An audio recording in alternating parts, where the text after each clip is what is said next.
പരിശുദ്ധ അമ്മ. All glory be to the Father, and to the Son, and to the Holy Spirit, as it was in the beginning, is now, and ever shall be, world without end. Amen. സ്നേഹമുള്ള സഹോദരി സഹോദരന്മാരെ, വിശുദ്ധ Luis the Montfort പരിശുദ്ധ കന്യകാമറിയത്തിൻ്റെ പ്രാധാന്യത്തെക്കുറിച്ച് പഠിപ്പിക്കുന്ന കാര്യങ്ങളാണ് നമ്മൾ ശ്രവിക്കുക. മറിയം ഒരാത്മാവിൽ പ്രവർത്തനം ആരംഭിക്കുമ്പോൾ അവൾക്ക് മാത്രം സാധിക്കുന്ന കൃപാവരത്തിൻ്റെ വിസ്മയകരമായ അത്ഭുതങ്ങൾ അവിടെ സംഭവിച്ചു തുടങ്ങുമെന്ന് വിശുദ്ധ ലൂയിസ് ദി മോൺഫോർട്ട് അഭിപ്രായപ്പെടുന്നു. മറിയം മാത്രമേ സർവ്വ സമൃദ്ധിയും നിറഞ്ഞവളായുള്ളൂ. നൈർമല്യത്തിലും സമൃദ്ധിയിലും അവൾക്ക് തുല്യരായി ആരും ഉണ്ടായിട്ടില്ല, ഇനി ഉണ്ടാവുകയുമില്ല എന്ന് വിശുദ്ധൻ അഭിപ്രായപ്പെടുന്നു. പരിശുദ്ധാത്മാവിനോട് സഹകരിച്ചുകൊണ്ട് മറിയം ഇതുവരെ ഉണ്ടായിട്ടുള്ളതും ഇനി ഉണ്ടാകുകയില്ലാത്തതുമായ മഹത്തമായ ഒന്നിനെ ഉൽപ്പാദിപ്പിച്ചു, ദൈവ മനുഷ്യനെ. മാത്രമല്ല, യുഗാന്ത്യത്തിലും ഉത്കൃഷ്ടരായ വിശുദ്ധരെ അവൾ തന്നെയാണ് ജനിപ്പിക്കേണ്ടത്.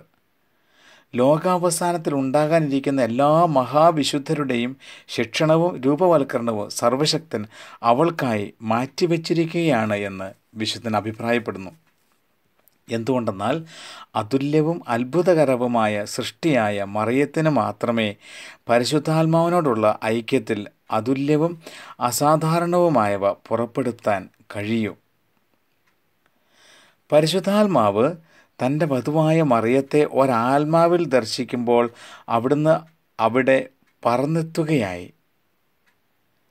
തൻ്റെ മണവാട്ടിക്ക് ഔന്നത്യമേറിയ സ്ഥാനം ലഭിക്കത്തക്ക വിധത്തിൽ അവിടുന്ന് ആ ആത്മാവിനോട് പൂർണ്ണമായി ഐക്യപ്പെടുകയും അതിന് സമൃദ്ധമായി തൻ്റെ ദാനവര ഫലങ്ങൾ നൽകുകയും ചെയ്യുന്നുവെന്ന് വിശുദ്ധ ലൂയിസ് ദി മോൺഫോർട്ട് പറയുന്നു. പരിശുദ്ധാത്മാവ് ആത്മാക്കളിൽ വിസ്മയകരമായ അത്ഭുതങ്ങൾ പ്രവർത്തിക്കുന്നില്ലെങ്കിൽ അതിൻ്റെ ഒരു പ്രധാന കാരണം തൻ്റെ വിശ്വസ്തയും അവിഭക്തയുമായ മറിയത്തോടുള്ള ഗാഢമായ ഐക്യം അവരിൽ ദർശിക്കാത്തതാണ് എന്നും വിശുദ്ധൻ അഭിപ്രായപ്പെടുന്നു. അതെ, മറിയം പരിശുദ്ധാത്മാവിൻ്റെ അവിഭക്ത മണവാട്ടിയാണ് എന്നാണ് വിശുദ്ധൻ്റെ അഭിപ്രായം. എന്തെന്നാൽ പിതാവിൻ്റെയും പുത്രൻ്റെയും സ്നേഹം തന്നെയായ പരിശുദ്ധാത്മാവ് തിരഞ്ഞെടുക്കപ്പെട്ടവരുടെ ശിരസായ ക്രിസ്തുവിന് രൂപം നൽകുവാനും ക്രിസ്തുവിനെ തിരഞ്ഞെടുക്കപ്പെട്ടവരിൽ രൂപപ്പെടുത്തുവാനും മറിയത്തെ വധുവായി സ്വീകരിച്ച ക്ഷണം മുതൽ അവളെ ഒരിക്കലും നിരാകരിച്ചിട്ടില്ല. കാരണം അവൾ എന്നെന്നും വിശ്വസ്തയും ഫലം നൽകുന്നവളുമാണ് എന്ന് വിശുദ്ധൻ പറയുകയാണ്.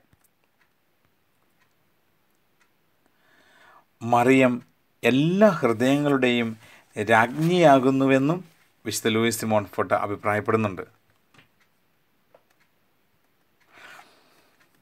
തിരഞ്ഞെടുക്കപ്പെട്ടവരുടെ ആത്മാക്കളിൽ മറിയത്തിന് വലിയ അധികാരമാണ് ലഭിച്ചിരിക്കുന്നതെന്ന് വിശുദ്ധൻ പഠിപ്പിക്കുന്നു. പിതാവായ ദൈവത്തിൻ്റെ നിശ്ചയപ്രകാരം അവരിൽ തൻ്റെ വാസമുറപ്പിക്കുവാൻ മറിയത്തിന് ഈ അധികാരം ആവശ്യമാണ്. ഇത് ഇല്ലെങ്കിൽ മാതൃസഹജമായ തീഷ്ണതയോടെ തൻ്റെ അവകാശം സ്ഥാപിക്കുവാനും തൻ്റെ സ്വന്തമായ അവർക്ക് രൂപം കൊടുത്ത് പോറ്റി പുലർത്തുവാനും അവരെ നിത്യജീവിതത്തിന് ആനയിക്കുവാനും അവൾക്ക് സാധിക്കാതെ വരും.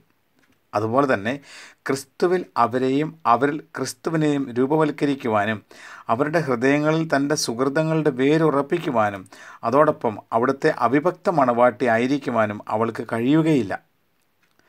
ദൈവത്തിൻ്റെ സവിശേഷമായ കൃപാവരം ലഭിച്ചില്ലായിരുന്നുവെങ്കിൽ മറിയത്തിന് അവരുടെ മേൽ ആധിപത്യം ഉണ്ടാകുമായിരുന്നില്ല. തൻ്റെ ഏകജാതൻ്റെ മേൽ അവൾക്ക് അധികാരം കൊടുത്ത പരമപിതാവ് ദത്തുപുത്രരായ മനുഷ്യമക്കളുടെ മേലും അധികാരിയായി അവളെ നിശ്ചയിച്ചു. അങ്ങനെ അവരുടെ ശരീരങ്ങളുടെ മേൽ മാത്രമല്ല, ഇത് നിസ്സാര കാര്യമാണ്, ആത്മാക്കളുടെ മുകളിലും അധികാരം നൽകിയെന്ന് വിശുദ്ധൻ പഠിപ്പിക്കുന്നു. പ്രകൃതിയാലും തൻ്റെ വിജയത്താലും ക്രിസ്തു ഭൂസ്വർഗങ്ങളുടെ രാജാവാകുന്നു. അതുപോലെ മറിയം കൃപാവരം വഴി അവയുടെ രാജ്ഞിയാണ്.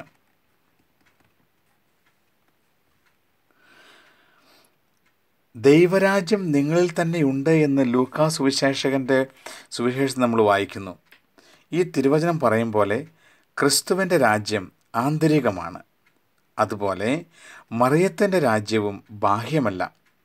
മനുഷ്യരുടെ ഹൃദയാന്തരങ്ങളിലാണ് അതിൻ്റെ അടിസ്ഥാനം. ബാഹ്യ ലോകത്തിൽ എന്നതിനേക്കാൾ മനുഷ്യാത്മാക്കളിലാണ് സ്വപുത്രനോട് കൂടെ അവൾക്ക് ഏറ്റവും അധികം മഹത്വം ലഭിക്കുന്നത്. ആകയാൽ വിശുദ്ധരോട് കൂടി നമുക്കും സകല ഹൃദയങ്ങളുടെയും രാജ്ഞി എന്ന് മറിയത്തെ സംബോധന ചെയ്യാമെന്ന് വിശുദ്ധൻ പഠിപ്പിക്കുന്നു.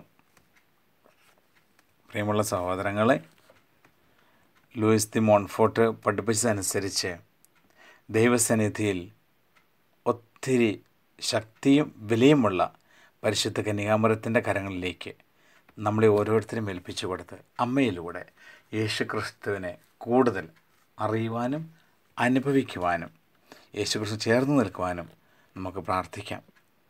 God bless you all.